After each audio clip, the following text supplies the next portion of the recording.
Welcome back to the channel. Now, how would you like to add 20 yards to your drives? 20, just 20? Just 20. Well, we've probably got the most qualified person on the planet to do this because we've got three-time major champion, Padraig Harrington. I'm giving you the pearl of wisdom here. Right, I would say to a slicer, and again, this is the quickest way to gain distance. The worst thing an amateur can do is your sight over 18. Here's something that nobody has ever noticed and I've been doing for 3 years. Padraig, welcome to the channel. It's great to have you on. Thanks, it's good to be here. We wanted to talk today. I mean, we have to talk about distance. The majority of the viewers would like to. We would like to gain a few more yards. This is just for us, it's not for them watching. And you're qualified to do that. You're 51 years old, the ripe age of 51, still hitting the golf ball monstrous distances. Can you share some of the secrets to how you've done this? Yeah, it is complicated. And actually, it's complicated at one level and it's quite simple at another level. So if you want to hit it further, you've got to hit it harder. And to do that, you've got to break a lot of inhibitions. I started in 2003. I got a launch monitor and my top speed was 169 ball speed on the old Vector cameras. Yeah. So by 2008, if you bet me on the range, I did this, I'd get 190 ball speed doing a Happy Gilmore, 192. And I could do that, I could hit for 4 hours and get faster and faster, but it wasn't transferring to the course. So what you're seeing now, I changed my attitude about 2-3 years ago. I want my first swing to be fast, not my 150th swing. So I used to peak about 70 swings in, I used to start getting to a level. That's why you see me on the golf course, I take 3 vigorous practice swings. The reason I take those practice swings is because generally my 3rd or 4th swing is quickest at this stage. So I want to really prep myself. The simplest answer is lose some inhibition, stop trying to hit it straight and just swing at it. Big mindset shift then, a big mindset shift. If you can lose your inhibition, so how do you do that? I would say, and I say this pretty much to every amateur, if you're into the game, you probably got to hit once a week, maybe 20 balls. No interest in hitting them straight. You're just purely interested in getting the club head to go as fast as you can. You know, you're trying to get to a limit on the range that you can back off on the golf course. So if you come to this game new and you want to look like a golfer, anybody pre-90, 1990 will do this, and it does add speed. This is how somebody pre-90 sets up to the ball. They move their feet and they move their hands. That adds speed, okay? The more aggressive your feet are, the more speed a little bit more speed you will have. But you look like a better player when you waggle. This isn't going to cut it. It ain't doing anything. You look terrible. Yeah. You know, and the old, Yeah. Are you going to the toilet? Like, you gotta be athletic, move your feet. So you'll see I'm going to try and get a bit of speed here. I'm going to give it a little waggle. And you're always moving, even on your irons, you were moving earlier in your warm-up. I'm moving on my putting. You should never be still. Yeah. Everything I do is in a beat. Right, so like that's 115, that's not a good start, guys. Come on then. It's cold, it's morning. Winter. You've had a busy week. Winter, long drive this morning. You got it though. I'm giving you loads of secrets here today. These are things, here's something that nobody has ever noticed and I've been doing for 3 years. I use a double overlap on my driver. Interesting. Every other club I'm a single overlap, I use a double overlap. Closer your hands together, the faster they go. There we go. Oh. Yeah, I've not heard that before. Yeah, double overlap. So look. Interesting. I want to see a shot, Pierce. The driver's coming out. I feel like he's building up to it. Waggles.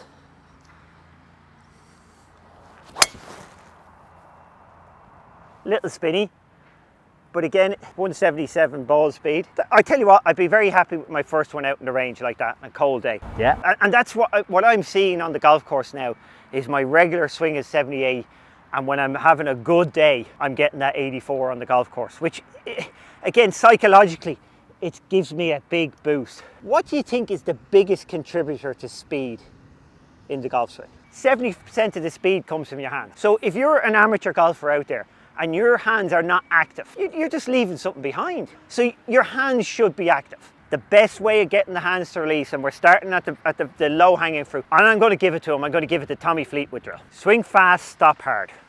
So the more you put the brakes on, the more you try and stop, and basically you're pulling, this is why you need to be strong, you're pulling here. The more you try and stop the head, sorry, you stop the grip, the more the head accelerates. So a great drill for all amateurs, and you'll love it so much that you will hit your You will hit a lot of your mid-irons. Is that stinger shot you see people play, Tommy Fleetwood. So we want to work, and this is a training drill. So I'm going to do 3/4 swing, and we're going to work on that finish. Aggressive, but rock hard. Look at this, look at the face. Temper, right? That's only a poke, but I'm trying to put the brakes on. To put the brakes on, everything will have to, and that throws the club head. The next thing that gives the most speed is swinging your arms. I'm actually giving you, I know I put them on Paddy's Golf Tips, but in Paddy's Golf Tips you have to go through them to find out. I'm giving you the pearl of wisdom here, right? If you want speed, you've got to swing your arms fast, okay? Real fast. They're the second generator that you need to use. So again, you'll see me a lot of times on the range or on the golf course, I'm speeding up my arms. I'm swinging left because I want my arms coming out in front of me. I want none of this efficiency. There's none of this slow body turning, looking up to the target, me shallowing out back here. If you do that, if you want to stop slicing, this is what you do. But for speed, you want the arms in front of you, driving. The next two are really where the amateurs go wrong. Torso and hips. I don't know which to go for. We go torso first, right? Because we are in order. Keep going in order. You're going in a great order here. So what most amateurs don't realise is you want to turn your chest, right? So I'm turning and you can see I'm open, but my shoulders are practically square at impact. You cannot hit the golf ball if you've turned past the ball. So the old John Jacobs tip, you open the door, you close the door, right? The guy who slices the ball and is swinging hard but hitting it nowhere, he's left the door open. His chest is gone and his shoulders are open. So you really want to think, yes, turn as hard as you can with your chest, but you've got to think, I want to keep my back to the target, I want to keep my shoulders square. You've got to think more, rip through, but feel like this is actually quite square.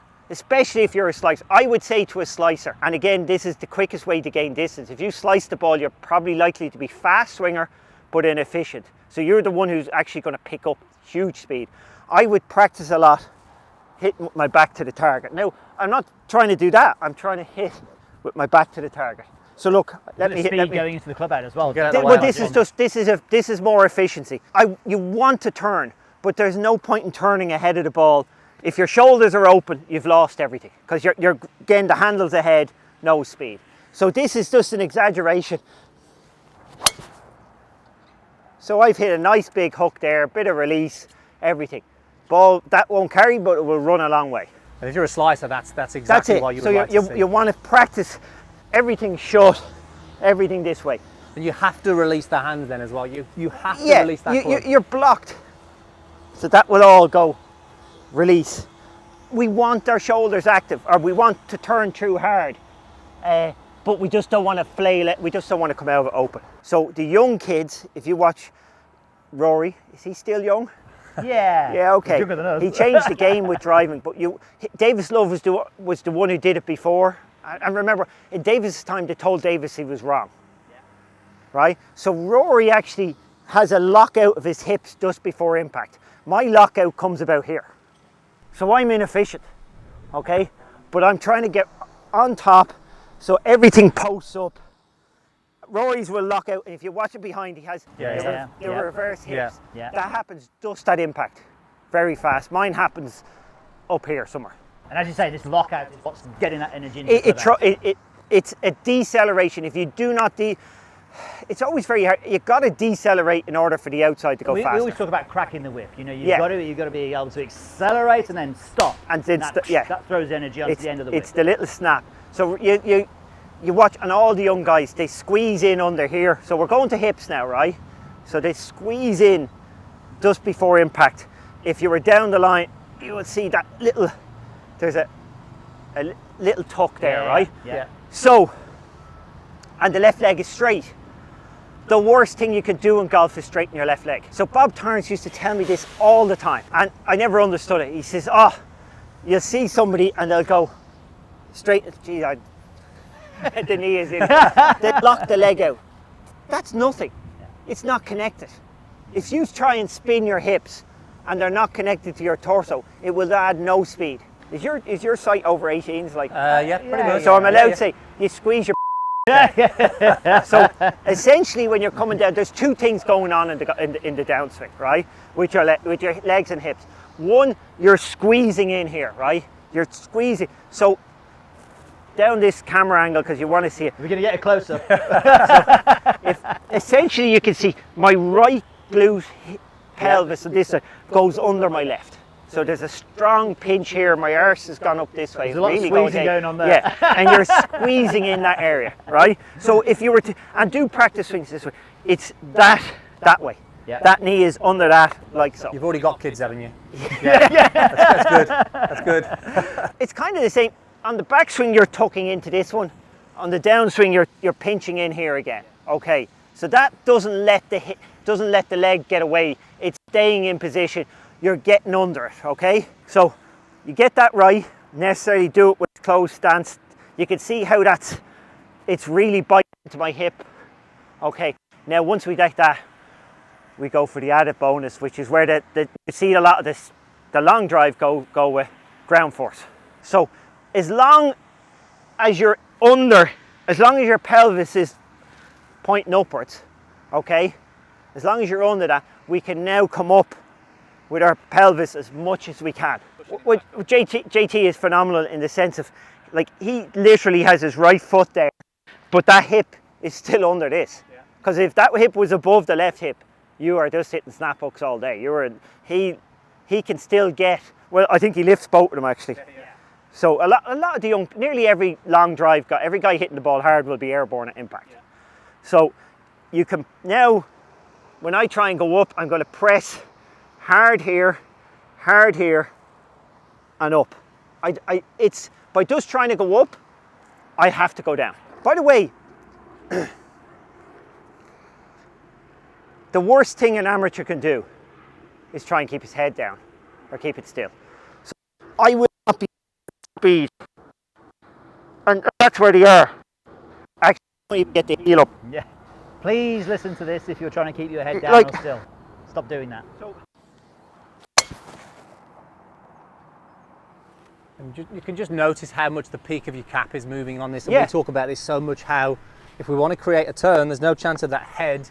Yeah, you got to staying move your still. head. We have to allow that. You got to rotate. Some room. Yeah. Okay, so like that will get faster, right? Because the first one I have a little bit of inhibition. So I got it in the toe, Yeah, but you can definitely see, starts a bit right. I think second last video I posted on Paddy's golf. Well, obviously we're going to post this later. Up, down, up. So in the golf swing, if you're topping the ball, the worst thing you can say to somebody, a beginner who's topping the ball, is keep your head down. Because if your head's down, the only place to go in the downswing is up. You're going to top it. The better way to do it is up. If you go up, where are you going to go? Down. So up, down, up for an amateur. I've had this in my swing all my life and I've hated it. My trigger to get the club away is I press. And I hate it because I look terrible, right? If you stop me at that position, it looks. But the long drive guys, that's what they recommend. You've got to press. Yeah. So I press, I unweight. Now, ideally about here, I'm going down and then up. But you've got to go up, down, up. So a good timing would be up and down is actually in what people would consider their backswing. So up, and you can see I'm still moving back as I go down, and then I can explode up. If you think about these three things that Padraig's saying here, they've all been classed as dirty words and dirty things to do in golf. You can't do any of those. You've got to keep still. You've got to pacify the hands. He's You've falling over got to it. stabilise the club face Yeah, through like, impact. You know, all these things are coaching the speed out of golf. Yes. From that side of you things. know, see what's happened is, and we're all guilty of this, you're teaching the elite. Yeah. And the elite guy needs to turn. The elite guy needs to stabilise the club face. There's loads of things the elite player needs to do who's 16 years of age. But the regular guy playing golf, or girl, especially women, the ladies' 12 tee box was in the practice ground where I grew up. They hated me because I'd stand there watching them. The ones who were really good were hockey players, field hockey, and that meant they swung to there and they hit it. And the ones who struggled with distance, they got here and they thought, I've got to hit it further. And look, they lost everything. They were probably trying to keep their head down as well as do all that. The longest hitter in our old golf club was a 65-year-old woman, Doreen Banks, and she was an amazing hockey player. Yeah. And she couldn't take it past here. Couldn't move past there, but she had the speed. But this is what I was getting onto. Yes, long is good if it suits you. Yeah. But it mightn't suit you. Yeah. So try short. Yeah. Short and fast is not a bad option. What you want? What you want me to show you? We going with a regular swing, hard swing? I think go with a regular swing, and then show us how you'd ramp it up to a more long one. Give it. By the way, height, right, is efficient. You know, a looping shot is efficient, but that's got the most potential to be wild. If you're on a tree-line golf course, keep it down. So if I'm trying to hit it straight, I'm going with a low one, low and hard. So that's just a pure Fairway I want to hit it straight. If that's got to 174, I'd be delighted. I've got 177 here. Yeah, okay. If I'm on the range, so I'm really trying to get there on the range. That's that one where you're aiming a bit further left. A bit further left, I'm trying to really whip through it and get some speed. 182 speed. What's your target? What would you? Well, I should be able to get one. Well, it's cold. 130. 130. Okay. Okay, but I might need. I don't do many of these long ones anymore. See, I think I need Shane Lowry's money on this. That's a great ball flight, that is, though. That's what I was talking about earlier. I've mishit that 126 and a half. Is it high off the face? toe, Toe, yeah. so it's gone That's forever. slightly Knock the spin down, isn't it? But it's gone a long way because of Yeah, it. okay. Back to my normal swings. He's just playing to the camera here. And that's a nice. great golf. That's a shot, better strike now. It's 125, 184 ball speed. So that's probably the That's okay in a cold day. So last one. last one, What do you got? psychologically now, I'm just going to forget everything and just hit it hard. He needs a whiskey, I think. Those He's inhibitions are shouting going to get himself. rid Start of him. shouting at him. So I got a little harder into that. Yeah, 126. Yeah. 125 and a half, sorry. 183 ball speed. I've given you all now. Yeah, there's nothing left. There is nothing left. But no, that's been amazing to just listen to you talk and share that with these guys has been brilliant. I know you've got your YouTube channel as well, Padraig. I mean, we'll put the link in the description there. There's so much more that you're going to be doing on there, isn't there, as well? I put videos up every couple of weeks, Paddy's Golf Tips on YouTube, and just basically talk through how I think the game should be played. It is for everybody, but it's mainly for amateurs who are mixed up. Do you know what? There's not many of us who aren't mixed up. That's all I'd say. Most of us are You mixed play up. golf, with you're golf. mixed up. Padraig, thank you so much. Thanks, guys, for watching. Drop any comments and questions down below. Make sure you subscribe to Paddy's Golf Tips in the description and check out meandmygolf.com or simply download the Me and My Golf app. Thank you for watching.